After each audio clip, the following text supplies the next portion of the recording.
रूत का ग्रंथ अध्याय 4। बोआज को उद्धार का अधिकार। बोआज नगर के फाटक के पास जाकर वहां बैठ गया। उद्धार करने का वह अधिकारी संबंधी भी वहां पहुंचा, जिसके विषय में बोआज ने कहा, भाई आओ यहाँ बैठो। वह आकर वहीं बैठ गया। फिर उसने नगर के नेताओं के में 10 को बुलाकर उनसे कहा, आप भी यहाँ बैठिए।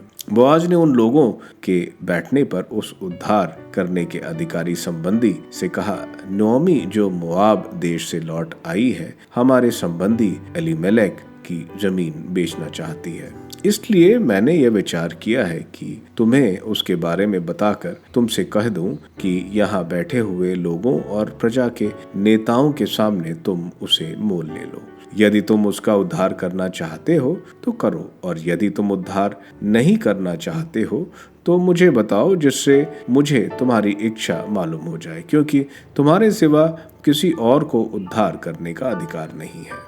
तुम्हारे बाद मेरा अधिकार है। उसने उत्तर दिया, हाँ, मैं उसका उद्धार करूंगा। इस पर बोआज ने कहा, जिस दिन तुम नोमी से यह भूमि लोगे, उसी दिन तुम्हें उस मृतक की विधवा पत्नी मोआबिन रूत को भी अपनाना होगा, जिससे उस जमीन पर उस मृतक का नाम भी बना रहे। यह सुनकर उस संबंधी ने कहा, यदि ऐसा है तो मैं उसका उद्धार नहीं करूंगा, नहीं तो मेरी अपनी विरासत को हानि पहुंचेगी। तुम उद्धार करने का अधिकार ले लो, क्योंकि मैं उद्धार करने में असमर्थ हूँ। प्राचीन काल में इज़राइल में उद्धार और विनिमय को सुदृढ़ करने की यह प्रथा थी कि मनुष्य अपना जूता उतार कर दूसरे को दे देता था। इज़राइल में किसी भी बात को सुदृढ़ करने की यही प्रथा थी। इसलिए जब उस संबंधी ने बोआज से कहा कि उसे तुम ही खरीद लो, तो उसने अपना जूता उतार दिया। इस पर बोआज ने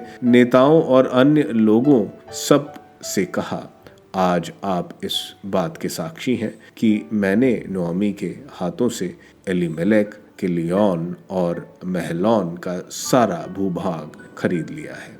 इसके साथ ही मैंने महलौन की विधवा मोआबिन रूत को भी अपना लिया है, जिससे मैं उस मृतक के दाएं भाग पर उसका नाम इसलिए बनाए रखूं कि मृतक का नाम उसके संबंधियों और उसके नगर के न्यायालय में नहीं मिटे। आज आप इस बात के साक्षी हैं। इस पर फाटक पर एकत्रित सब लोग और नेताओं ने कहा, हाँ, हम सब इस बात के साक्षी हैं। प्रभु ऐसा करे कि वह स्त्री जो तुम्हारे घर आ रही है राहेल और लेआ के समान हो, जिन दोनों ने इज़राइल का वंश चलाया था। तुम अफराता में फलों फूलों और बेतलहम में तुम्हारी कीर्ति बढ़े। प्रभु की कृपा से इस युवती से उत्पन्न होने वाला संतान द्वारा तुम्हारा घर उस पेरेस के घर जैसा बन जाए, जो यूदा के यहाँ तोमार से उत्पन्न हुआ था। बोआज का रूत से विवाह।